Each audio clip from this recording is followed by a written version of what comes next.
Hi, I'm here with Ellen Setterfield, and we're going to talk about you. So, for the people who don't know you, could you quickly introduce yourself? Yep, sure. So my name is Ellen or Ellie Setterfield. I work for National Geographic Learning with our Young Learner and Very Young Learner products. But before that, I was a teacher myself. I taught for several years in various different countries, and so I'm really kind of excited to be bringing sort of my experience of teaching into the world of publishing and working with materials as well. I can imagine, and I definitely want to know more about that. But before we do, you are going to give a session tomorrow morning. Yeah. Could you tell me a bit about your session? Sure. So I'm going to be speaking about thinking skills and mindsets for young learner sustainable development education. And I'm going to be focusing on the really different skills that I think we need to be teaching our young learners in order to really help them with the challenges that they're going to be facing in the future in terms of those sustainability issues. So looking at things to do with resilience and big picture thinking and global empathy. So these really, really big topics that I think sometimes we really shy away from talking about with young learners because we think that maybe they're not old enough, or maybe these topics are too serious, or it's too big an area. And so I'm kind of looking at really small ways that we can approach that and that we can talk about it and get our learners involved in their standard English lessons. Very good. And what age do you think it is appropriate to start talking about this? That's a really good question. I think it depends a lot on the way that it's approached. So one of the things that I'm looking at, for example, is to do with resilience and how that has a lot of crossover with social and emotional learning. And that I think is something that you can start even with very young learners, even with, 3-year-olds or 4-year-olds, because you can start talking about their emotions and how they deal with things that they maybe find difficult, or things that they maybe find make them angry or worried and things like that. And although on the face of it, that maybe doesn't feel like it's directly linked to sustainable development, I think that those skills are really kind of the first part of like a set of building blocks, really. And so I think that we can probably start doing some aspect of it even when we're talking about really young students.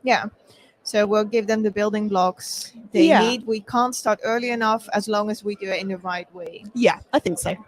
And then obviously, I don't necessarily agree with this question, but the obvious question to ask is why?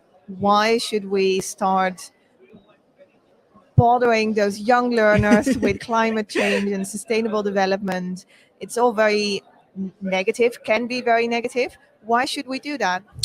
So I think because it's something that is really unavoidable. It's something that is going to have a major impact on our students as they grow up, as as they move from the world of education into the world of work. And actually as well, I think a lot of those skills are things that are very transferable as well. I've mentioned that like resilience a couple of times, for example, and I think that's particularly key because that's an important life skill for everyone, and it doesn't necessarily even need to specifically be applied to sustainability. It will be helpful in terms of sustainability, but it's also going to be helpful with academic challenges or personal challenges. It's something that I think is really all encompassing, and I think we need to start thinking about these skills as something that are going to be relevant in every area of our students' lives. Very true. With globalization, as you said, resilience is not just linked to sustainability, it's linked to everything. And definitely an important skill for kids to have. And definitely something they can apply to sustainability because they will be faced with it later. Brilliant. Thank you. Now, I know you care as much about sustainability as I do. How will we see that in your session? So I think, well, firstly, I think it's something that I am personally quite passionate about. We were talking a little bit before this interview about some other things that I'm involved in and other projects, and I know that that's kind of been representative in terms of what I've chosen to talk about and how I've kind of chosen to approach it. I think as well, obviously, as I said, I do work for National Geographic Learning, and I've got some really lovely examples in my talk from some of our young learner series, which do also really kind of, I think, well illustrate sustainability and some of the ways that we can approach it in the classroom. And that is then by discussing the topic, you mean? Yeah. Because I'm asking you this because I've been finding it hard to talk to people about sustainability. Actually, I don't find it hard to talk about sustainability at all. But I do feel lots of people find it hard to bring it up in class. And the question, should I, and if you are going to, how can we talk about sustainability in our classes? Do you have an answer to that question? So I think it's... It's a mean question because that's a really tough question. Introduced it as like nobody here knows. It's a really tough question. I think it's something that that people kind of need to approach in a way that they feel comfortable with doing. So for some people, that might involve teaching content that is to do with sustainability. For some people, that might just maybe look like almost being a role model, but silently. So I'm thinking about like maybe, trying to minimize the amount of photocopying or paper use that you have in your classroom, or, just making sure that you're not taking, single-use plastic bottles in with you to have a drink, for example. And I think even though you're not necessarily explicitly saying anything about sustainability, you are still being that kind of silent role model for your students. And so I think there are lots of different ways that people can approach it, and I think it's important that people kind of do what they feel that they are comfortable with doing, and also to remember that no one is perfect about, like, no one is doing sustainability perfectly. You can't. You literally can't. You can't. And it's kind of doing what you can, I think. That applies, I think, to the classroom as well as to the rest of life. Definitely. Yeah. And then talking about life, at the start of the interview, you said you started out as a teacher and then turned to publishing. How did you go into English language teaching?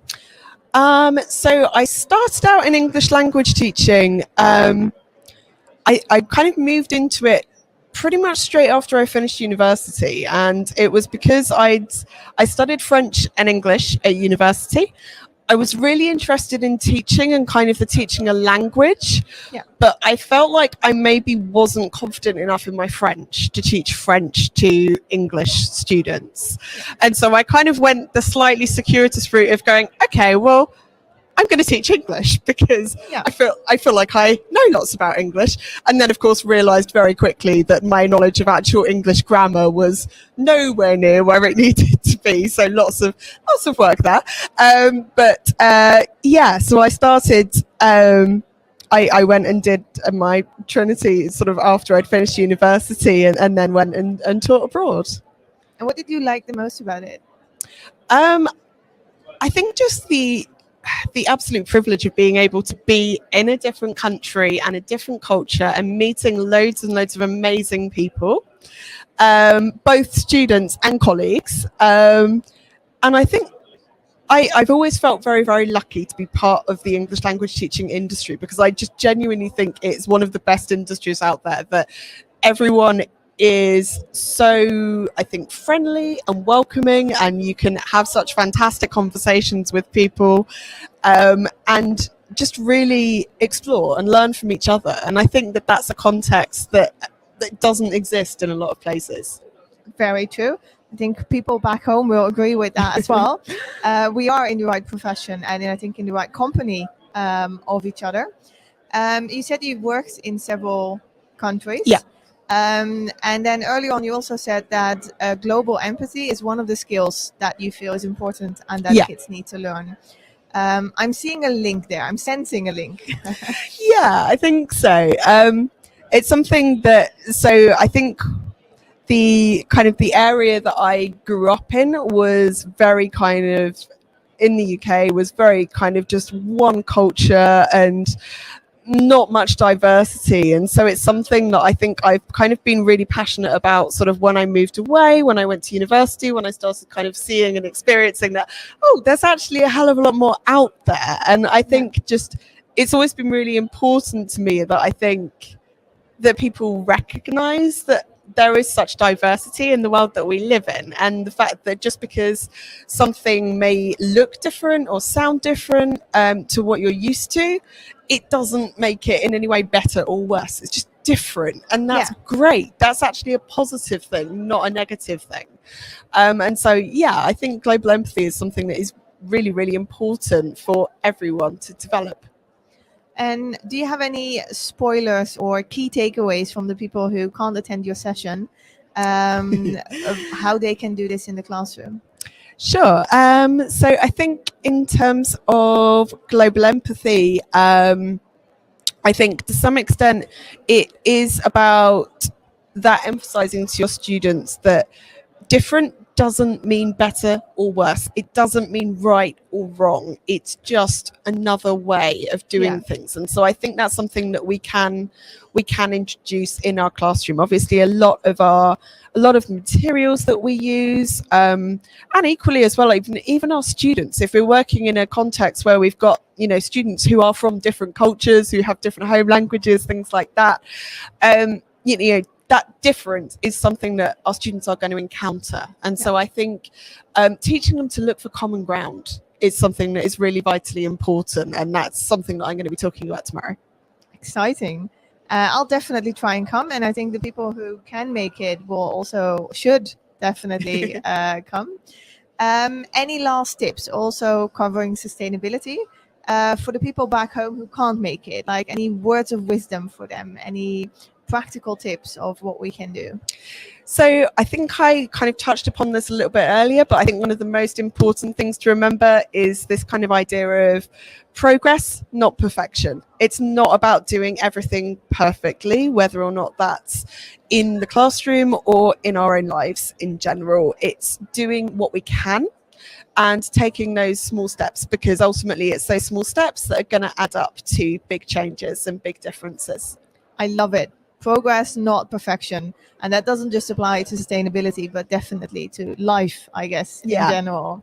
So thank you. Thank you very much. You're welcome. Thank you for